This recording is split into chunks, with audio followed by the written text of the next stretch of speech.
So I live with my college buddy, Mark, who's always had a weird sense of humor, think dad jokes, but if the dad was also a mad scientist.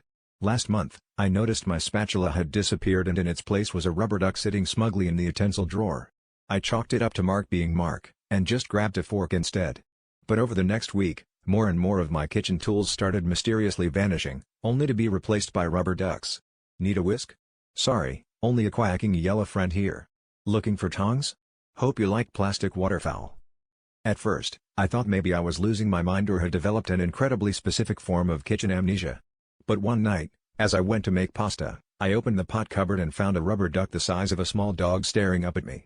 That's when I confronted Mark, who just grinned and said, "Trust the process." He then handed me a chef's hat with a little duck face sewn on the front.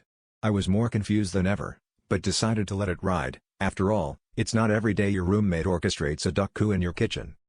2 days later, Mark announced we were hosting a quack-tasting dinner party and had already invited half the apartment complex.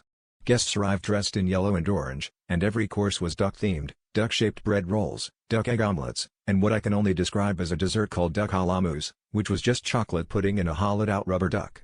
Each course was served with a different rubber duck utensil, which was neither helpful nor hygienic, but it did make for some truly unique table conversation. By the time we reached the 5th course, everyone was quacking instead of clapping. When the night finally ended and the last guest waddled home, I looked at Mark and asked if he felt like we'd maybe gone a bit overboard. He just smiled, tossed me a dish towel, and said, "Hey, at least now you know what it means to be stuck in a foul situation."